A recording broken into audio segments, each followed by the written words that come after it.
வணக்கம். தீப மலையார் செய்திகளுக்காக செய்தி வாசிப்பவர் வித்யா. தமிழகம் முழுவதும் உள்ளம் தேடி இல்லம் நாடி மக்களை தேடி மக்கள் தலைவர் 2 உன்னத திட்டங்களோடு தமிழகம் முழுவதும் உள்ள 234 தொகுதிகளுக்கும் நேரடியாக சென்று கழக நிர்வாகிகளை சந்தித்தும் மக்களை சந்தித்தும் மிகப்பெரிய சுற்றுப்பயணத்தை ஆரம்பித்துள்ளோம். முதற்கட்ட சுற்றுப்பயணம் முடிவடைந்துள்ளது. இரண்டாம் கட்ட சுற்றுப்பயணம் ஆரம்பிக்கப்பட்டுள்ளது.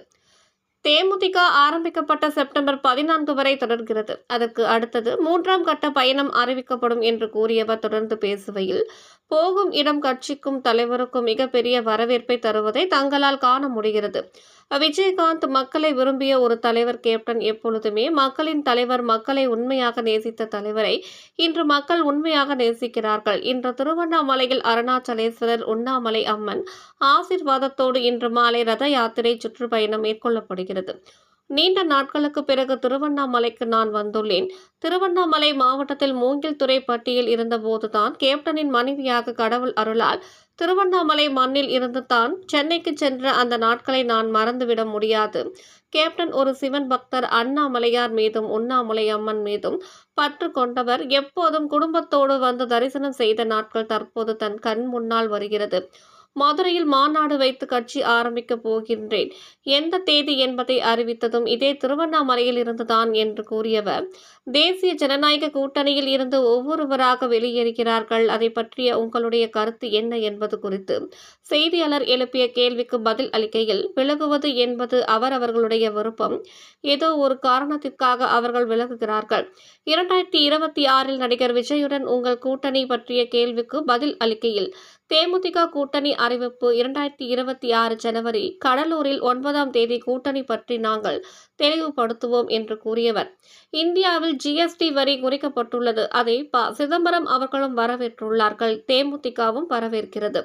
4 கேட்டகிரியில் இருந்த ஜிஎஸ்டி 2 கேட்டகிரியாக குறைக்கப்பட்டுள்ளது, வரவேற்கத்தக்கது என்று கூறியவர், செய்யார் பகுதியில் அதிக அளவில் விவசாய மக்கள் இருக்கிறார்கள். இந்த ஜிஎஸ்டி வரி குறைப்பு விவசாயிகள் மற்றும் தொழிலாளர்களுக்கும் நெசவாளர்களுக்கும் மிகப்பெரிய வரப்பிரசாதம். நெசவாளர்களுக்கு இந்த ஜிஎஸ்டி வரி குறைப்பு வாழ்வாதாரத்தை உருவாக்கும், வேலைவாய்ப்பை உருவாக்கும் என்று கூறியவர், ஜிஎஸ்டி வரி குறைப்பு மேலும் வருமானத்தை உருவாக்கும்.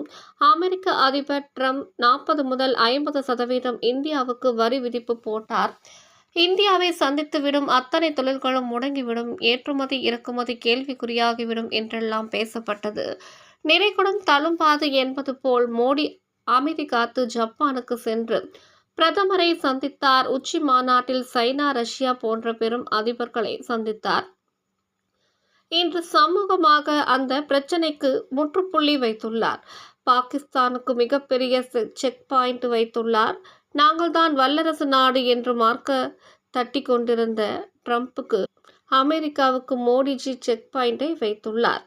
பொருளாதார வீழ்ச்சி அடைய போகிறது, அவ்வளவுதான் என்று சொன்னவர்களுக்கு இன்று அமைதியாக சாதனையை செய்த மோடிஜியை பாராட்ட மாட்டேன் என்கிறார்கள். மக்களுக்கும் நாட்டுக்கும் நல்லது நடந்தால் நிச்சயமாக யாராக இருந்தாலும் பாராட்ட வேண்டும். Modiji makes magic. இதுதான் உண்மை. சைலண்டாக விஜயகாந்த் மோடி ஒரு சாதனை பண்ணியுள்ளார். தேமுதிக சார்பில் இந்தியாவுக்காகவும் இந்தியா மக்களுக்காகவும் நாங்கள் அதனை வரவேற்கிறோம் என்று கூறியவர், கருங்காலி கட்டையோடு அருணாச்சலேஸ்வரர் தலத்திற்கு வந்துள்ளீர்களே, இது பற்றிய உங்கள் பதில் குறித்து செய்தியாளர் எழுப்பிய கேள்விக்கு பதில் அளிக்கையில், கேப்டன் சாமி கும்பிடும் போது கையில் வைத்திருந்தது இன்று நான் அருணாச்சலேஸ்வரர் கோவிலுக்கு வந்துள்ளதால் கடவுளின் காலடியில் வைத்து பிரார்த்தனை செய்வதற்காக எடுத்து வந்துள்ளதாக தெரிவித்தார். 15,000 பென்ஷன் வாங்குகிறேன் என்று கூறினார்கள். அதற்கான விளக்கத்தை நேற்றே நான் சொல்லியுள்ளேன். அந்த 15,000 அப்படியே விஜயகாந்த் ட்ரஸ்டிற்கு செல்கிறது, ஏழை மக்களுக்கு கலந்து செல்கிறது என்பதை சொல்கிறேன் என்று கூறினார். தேமுதிக தலைவர் தங்களுக்கு சொல்லிக் கொடுத்தது கொடுத்து சிவந்த கரங்கள். யாரிடமும் எதுவும் வாங்க வேண்டும் என்ற அவசியம் கிடையாது. அண்ணாமலையார் உண்ணாமலை அம்மன் ஆசீர்வாதத்தால் மகத்தான கூட்டணி அமைத்து மகத்தான வெற்றி அமைந்த நாட்டுக்கும் மக்களுக்கும் நல்லது நடக்க வேண்டும் என்று வேண்டிக் கொள்கின்றேன் என்று கூறினார். தமிழகம் முழுவதும் உள்ளம் தேடி இல்லம் நாடி மக்களை தேடி மக்கள் தலைவர் என்கின்ற 2 உன்னதமான திட்டங்களோட தமிழகம் முழுவதும் இருக்கின்ற 234 தொகுதிகளுக்கும் நேரடியாக வந்து எங்கள் கழக நிர்வாகிகளை சந்தித்தும் மக்களை சந்தித்தும் ஒரு மிகப்பெரிய ஒரு சுற்றுப்பயணத்தை நாங்கள் ஆரம்பிச்சிருக்கோம். முதல் கட்ட சுற்றுப்பயணம் முடிஞ்சாச்சுங்க. இது 2ஆம் கட்ட சுற்றுப்பயணம் நேத்துல இருந்து ஆரம்பிச்சிருக்கோம். இது நம்ம கட்சி நாளாகிய செப்டம்பர் 14 வரைக்கும் தொடருதுங்க. அதுக்கு அடுத்தது 3ஆம் கட்ட பயணம் உங்களுக்கு அறிவிக்கிறோம். போகும் இடம் எல்லாமே மக்கள் மிகப்பெரிய ஒரு வரவேற்பை கட்சிக்கும் தலைவருக்கும் தருவதை எங்களால பார்க்க முடிகிறது. ஏன்னா அவர் மக்களை விரும்பிய ஒரு தலைவர், அவர் மக்கள் தலைவர் கேப்டன் எப்பவுமே. அதனால கேப்டனை மக்கள் இன்னைக்கு உண்மையாக மக்களை நேசித்த தலைவரை மக்கள் இன்னைக்கு உண்மையா நேசிக்கிறாங்க. அது எல்லா தொகுதிக்கும் நேரடியா போகும்போது தெரியுதுங்க. இன்னைக்கு திருவண்ணாமலையில அண்ணாமலையார் உண்ணாமலை அம்மனுடைய ஆசீர்வாதத்தோட இன்றைக்கு எங்களுடைய சுற்றுப்பயணம் ரத யாத்திரை இன்னைக்கு ஈவினிங் இருக்குங்க. நீங்க எல்லாரும் வாங்க. இன்னைக்கு இந்த கோவில்ல இருந்து எங்களுடைய பத்திரிகையாளர்களை சந்திக்கிறதுல மகிழ்ச்சி, உங்க எல்லாரையும் பாக்குறதுல மகிழ்ச்சி. ஏன்னா லாங் கேப்புக்கு அப்புறம் நான் திருவண்ணாமலை வந்திருக்கேன். உங்க எல்லாருக்குமே எங்களுடைய வரலாறு தெரியும். இதே திருவண்ணாமலை மாவட்டத்துல மூங்கில் துறைப்பட்டுல நான் இருந்த போதுதான் கேப்டன் அவர்களுடைய மனைவியாக கடவுள் அருளால இந்த ஸ்தலத்துல இருந்துதான் நான் சென்னைக்கு சென்றேன். அந்த நாட்கள்லாம் நாங்க மறக்கவே முடியாது வாழ்க்கையில. கேப்டனுக்கு எப்பவுமே அண்ணாமலையார் மீதும் உண்ணாமலை அம்மன் மீதும் சிவன் பக்தன் அவரு. எப்பவுமே நாங்க 2 பேரும் குடும்பத்தோட வந்து இங்க தரிசனம் செய்த அந்த நாட்கள்லாம் எனக்கு இந்த நேரத்துல என் கண் முன்னாடி வருது. அதே மாதிரி மதுரையில மாநாடு வச்சு கட்சி ஆரம்பிக்க போறேன் எந்த தேதி என்பதை அறிவித்ததும் இதே திருவண்ணாமலையில தான் கேப்டன். சோ இந்த மாதிரி வரலாறு நிறைய இருக்குங்க திருவண்ணாமலைக்கும் எங்களுக்கும். எனவே இந்த புனித தலத்துல இருந்து மக்களையும் உங்களை சந்திக்கிறதுல மகிழ்ச்சி.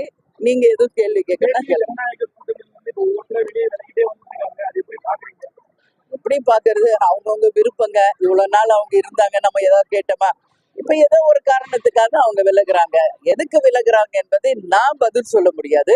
விலகுபவர்களிடம் நீங்கள் அதுக்கான கேள்வி கேட்க வேண்டும். சமூக வலைதளங்கள்ல 2026 தேர்தல்ல நடிகர் விஜயுடன் உங்களுடைய கூட்டணி இருக்கின்ற மாதிரி பேச்சுவார்த்தை போயிட்டு இருக்கு. அதை பத்தி பேச்சுவார்த்தை போயின்னு நீங்க சொல்றீங்க. எங்களை பொறுத்த வரைக்கும் நாங்க தெளிவாக இருக்கிறோம். எங்களுடைய கூட்டணியை பற்றிய அறிவிப்பு 26 ஜனவரி கடலூர்ல 9ஆம் தேதி நாங்க தெளிவுபடுத்துவோம், அறிவிப்போம். அது வரைக்கும் எங்களுடைய பணி, எங்கள் கட்சி வளர்ச்சி, மக்களை சந்திப்பது என்பதுதான். எல்லா இடத்துலயும் இன்னைக்கு 234 தொகுதியிலுமே பூத் கமிட்டி போட்டாச்சுங்க, BL2 போட்டாச்சு. எல்லா இடத்துலயுமே கார்பரேஷன்ல இன்னைக்கு கழக நிர்வாகிகளை சந்திச்சுட்டு இருக்கோம், மக்களையும் சந்திக்கிறோம். மிகப்பெரிய ஒரு எழுச்சி மக்கள்கிட்ட இருக்கு. இப்ப எங்க போக்கஸ் இதுதான். கூட்டணி நீங்க கேக்குறீங்க, ஒண்ணு கூட்டணிங்கிறீங்க, இல்ல விஜய்ங்கிறீங்க, இல்ல NDA அலையன்ஸ் பத்தி கேக்குறீங்க. நான் என்ன சொல்றேங்க, பத்திரிகையாளர்களுக்கு இது மாதிரி பல பிரஸ் மீட்ல நான் அதுக்கான தெளிவான பதில பல தடவை சொல்லிட்டேன். இன்னைக்கு ஒரு முக்கிய ஸ்தலத்துல இருக்கும், மக்களை பத்தி கொஞ்சம் நம்ம பேசுவோம், சரிங்களா? இன்னைக்கு GST குறைச்சிருக்காங்க.